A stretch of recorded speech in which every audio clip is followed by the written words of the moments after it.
Hi, my name is Jamie Hodge, and I am a dance teacher and choreographer that lives in Dayton, Ohio. I grew up dancing and teaching in Buffalo, New York. I went to college at the University of Buffalo, and then I later went on to Columbia College in Chicago for dance as well.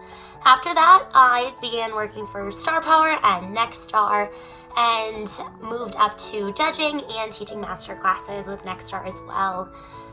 Currently, I am traveling around and teaching choreography and still working with SDA. What does dance mean to me? This is such a huge question because dance means a lot to me.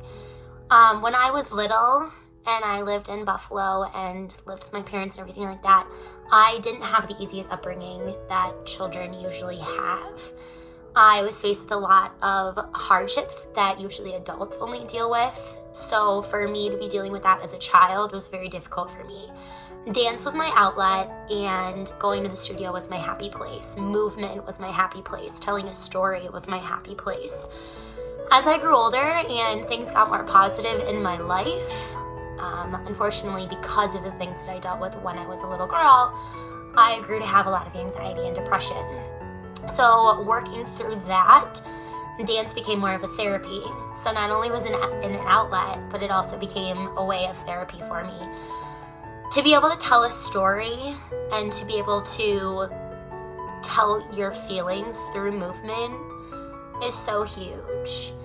I believe that dance is a way that you can change the world, and I'm just glad to be a part of it.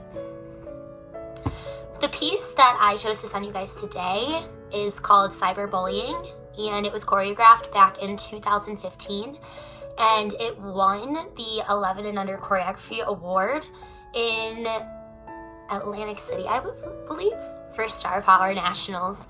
This piece I put on really young kids for a reason, because at the time, cyberbullying just had become a thing. And the internet and Facebook and social media was just becoming as big as it is today. So that was the start of all of it.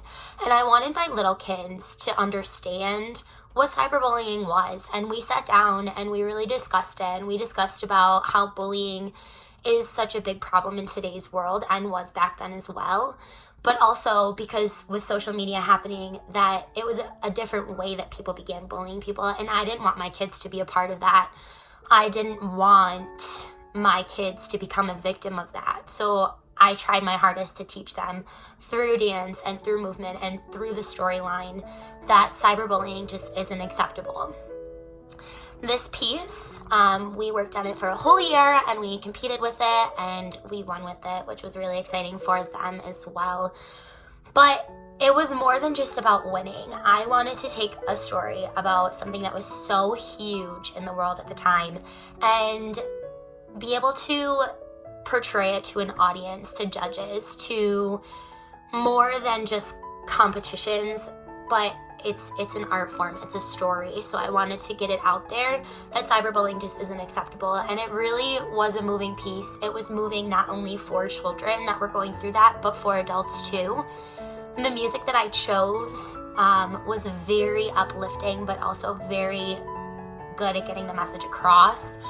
So it was kind of easy to take something that meant so much to me and so much to my students and be able to try and get a message out there. And I believe that I successfully did. So that was a huge accomplishment for myself. When I choreograph, I don't choreograph for competitions. I choreograph because I want to tell a story, a message. Each piece should have a story or something that you're trying to tell the world. Like I said before, dance is more than just an art form. It is a way to get your voice out there and your voice heard. And it is a way that we can change the world today. Thanks.